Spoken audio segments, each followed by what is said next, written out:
In this bunker, there's 4 different boards. We set the price of gold quite a few times for the whole world, so it's pretty impressive. Okie doke. And what is the one thing that people always come in here and have to have? Please go shot Mr. Hogarth in the head.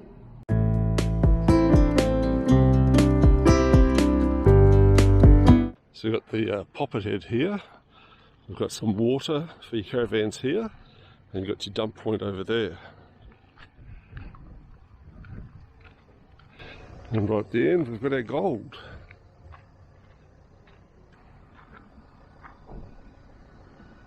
Pretty impressive. They've got some mosaics here, and the shopping centre hasn't opened yet. So hopefully when you guys get here, you can actually get in and get a bit closer. But a mosaic map, and also mosaics all the way down there.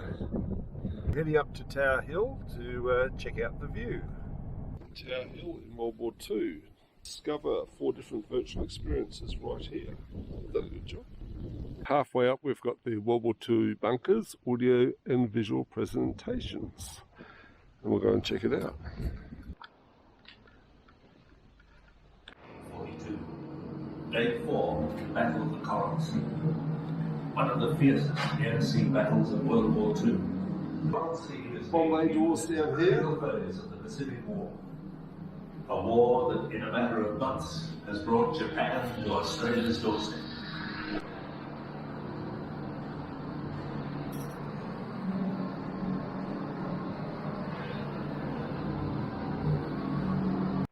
This area contains numerous open abandoned mine shafts and possibly also unexploded munitions. Exercise caution when travelling off-formed roads. In this bunker, there's 4 different boards where you actually press the buttons here, and they've each got a story to tell. Ice cream and candy, or what you guys call lollies. But when a 9-year-old kid walks up to you and says, "Excuse me, sir, I saw the B-25 bomber Little Bell take off this morning, but I didn't see her land this afternoon." So this is the lookout on Tower Hill. You can see right around, you can see the hills in the distance there. You've got a board here that explains where all the different features are. These are the World War II petroleum tanks. They actually had fuel in them from Townsville, and the idea there was that in the early days when the war was on, they couldn't get bombed because ships couldn't actually fire shells this far inland. So I'd say the 3 most significant buildings in Charters Towers are World Theatre there, you've got your Stock Exchange Arcade here, and you've got your City Hall over there. You've got lots of pubs, and then you've got the Post Office, which is down there. We've got Country Barbers here, and they're at the top end of town, right next to the World Theatre. And yep, quality place, and what a great building. Have a look at that building. But we've got Shay here from Country Barbers, and I'll tell you what, she did a really good job. Look at my head. It's you can actually see my ears again, and I'd highly recommend coming here. It's the top end of town, and they also do cuts for ladies as well. Well done, thank you very much. No worries. We've got the post office here with its bell tower at the top, but it's also called the Telegraph Office, which I'd say would be something that we would have had years ago. This is the Charters Towers Stock Exchange building. In the day, they actually set the price of gold quite a few times for the whole world, so it's pretty impressive. They've got all these information boards here, and some pretty interesting shops. I believe a good bookshop here. So check this out, 1891 AD.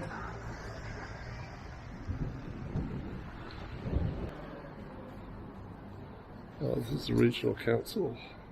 If you're in Charters Towers and you need camping gear or gas refills, Tower Gas and Camping is definitely the place to go. They've got their nice new flash flags out the front, you can't miss them. L Gas, and from what I can see, cheapest price in town, and they've got heaps and heaps of gear inside. Anything you want. They've got lots of camping gear here. And wait, there's more. We've got clothing, all sorts of hats, backpacks, even more clothing. And down the bottom here you've got all your tarps, sleeping bags, good range of fishing gear here too. Also heaps of gas fittings, so if you need more gas fittings. We've got Christine here, and she actually owns this fantastic shop. So what are the opening hours? We're open from 8:30 to 5 every day. Every day, okay. 8:30 to 12 on Saturdays. Okie doke. And what is the one thing that people always come in here and have to have? Plenty of toilet chemicals. Yeah, toilet chemicals. And I noticed, and gas refills. So yeah, gas refills are pretty good. I actually just had my gas refilled, and I reckon it's probably about the cheapest in town. So make sure you come look after these guys. You've got so much stuff here. Thanks heaps. Thank you. We're at the Zara Clark Museum here, and I'll tell you what, this place has got everything. It's got a bit of everything from everywhere, from saddles right through to nursing type gear, fire brigade. You could have a big emergency here and you'd be covered. Another watercolor. Yeah, that's pretty cool. So I don't think David Simpson would even work in this one. You won't look.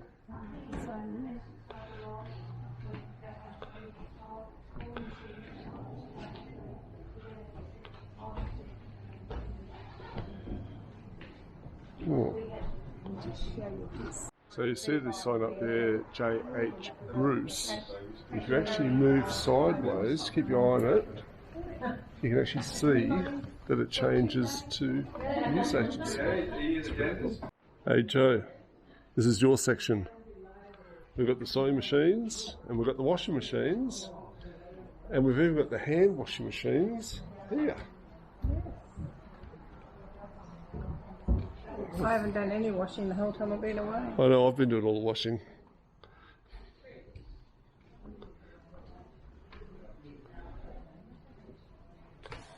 There's the ice chest, Mawson ice chest.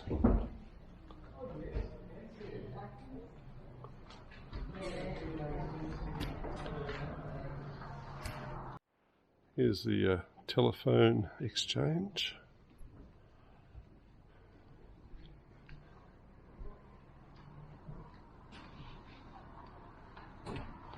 Heaps of different saddles. Music section, violins. Lots of pianos. And then we've got the pianolas. Organs. I hear the chalkboards they used to have in schools before they probably had their paper pads. Lots of cameras and projectors.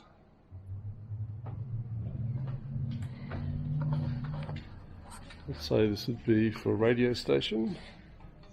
Flying doctors. Oh, yeah. All of the two-way radios and that they would have used during the Flying Doctors in School of the Air.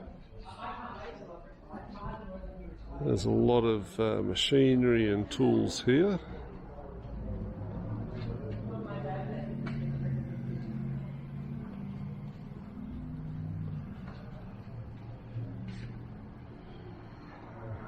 And bellows up the top there.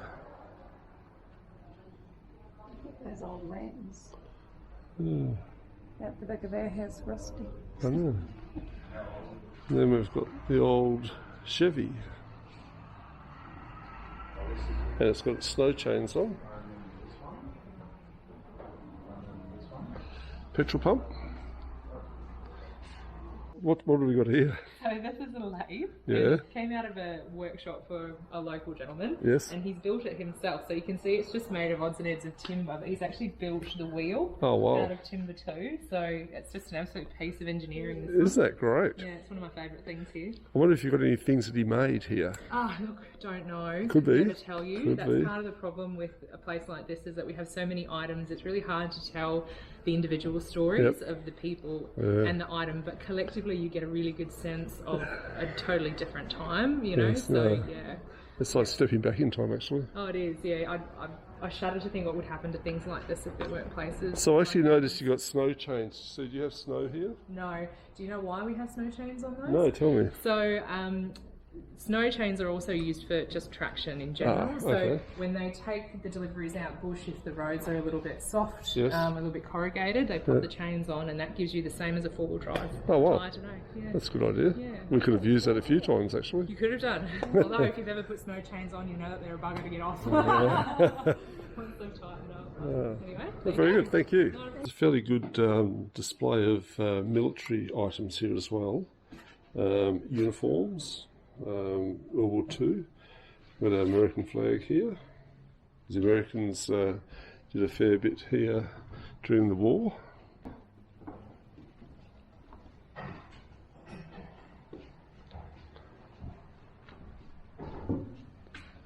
Here's some aircraft wreckage. Unfortunately, I don't think the pilots survived that one. You're actually working on making the history come to life again for other people to see? Precisely, and to inspire other people.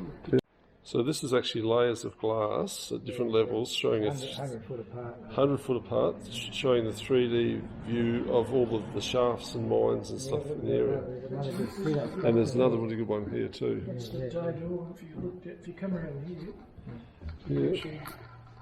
see how it goes down. Yeah. There's obviously extensions further out. Yep. And it's pretty accurate too, Jim, because Jim was involved in producing that modern version, Yep. which is being all done with modern technology. Yep. But fortunately, the original underground drawing survived. Yeah, and they were digitised in 1990. So what does it There do? used to be 9 counters. Well, these counters come out of the same shop actually. Oh. So the cashier, they'd serve the customer and they'd send the money and the docket up on there. Oh yeah. And they didn't trust anybody. And I'd slacken that off so I don't have to climb up there. But she could just sit on the chair and put her hand up and take that off and get the money and. Oh, that's very good. They didn't trust. I think it was about 9 of those lines going up to the one cashier. About one cashier. Yeah. They didn't trust anyone. Well, I suppose if something goes missing, it's her fault. Keep her honest with it. Okay, so this is they used to play the records and Music too, yeah. The disco. Disco. Yeah, the disco guys do this sort of stuff now. This is the old fashioned DJ. This is like an old DJ box. Yeah. For the sound, for the music. We've got the original chairs up there, the campus chairs. So I've been in here a few times and who really There's so much, you know. Some of the old projection gear here. the sound thing come along. Gary tells me exactly. Some of the old things that they saw in the day. Clark Gable. I put her story there, and that was they used to live in that house. That's the wedding cars. It was quite a big wedding. The photographer came from Sydney for the wedding, and then in the 20s that would have been a big deal. It was only just a few years ago the family sent this dress up from Sydney for us to keep in the museum well done. because she was from here. Some steam engines here and some really good scale models. Some more scale models here. Really good. That's a story in itself. I'm trying to get his daughter to still alive. Yeah. He was 79 years of age when he started to build that. Oh. And in his 90s, this used to be up in the old stock, the stock exchange. Yeah. We used to have in the assay room, that was the mining area up there, but we got kicked out of there. So we're down here. And he used to sit here and put the coal in and have it all working, and it's that well made that he had about a quarter inch size ore, and it would go through the crusher, come out over the table, and the rubbish would go one way and the water would go the other. Oh, well done. The whole working model. See what you think it looks like. There's a crusher. Well, that's... Lots of mining gear here. This town's got a bit of everything in it. It's very impressive. Just went to the Zara Clark Museum, and what do you think? It's the biggest, most impressive display of everything that you'd ever want to see. From yesteryears to... You would spend hours in there. It is so interesting. So if you come to Charters Towers, it's well worth going to see what they've got there, and don't just come as we did an hour before they close. Make sure you come at the beginning, and you'll spend all the day there. I think I went round about 3 times because I saw another thing at a different angle. You saw all these different things. It was just, it was really good. Yep, good job. They're doing a really good job. Yeah. Yep, we'll be back. Good job. See ya. Here we've got the World Theatre. Office. We have 2 cinemas, and we have a 650 seat theatre. Well, that's pretty big. Yeah, it is. Quite aspirational for a town of 8,000. So this is the main theatre. How many seats did you say? 650 seats. 650. And they look pretty comfortable. They are. Yeah, they're original to the building. It opened in 1996. 1996. And do you have just live shows, or? Oh, we do everything. So we do live shows. We do. We've had everything from Russian ballet. Oh wow! I was told the Lipzanias came through back when they were touring in the early 2000s. So this main building here was original, and then they've actually built the roof and all these pylons and that to look after it and preserve it. A good job. So this is the original building in here, and then we've put protective sort of building over the top, encased. Yeah, that's true. Oh, very good. So yeah, so this has all been restored back to as close to original as possible.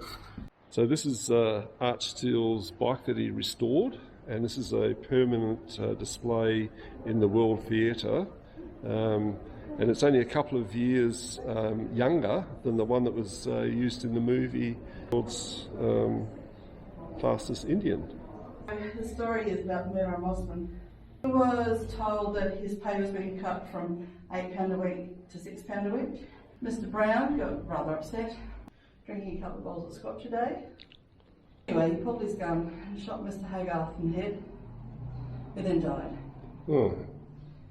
Ambulanceman came, declared Mr. Haygarth dead, and patched up Mr. Brown. He was taken away, charged, tried, taken to Brisbane, Boggo Road, where he was hung by the neck until dead.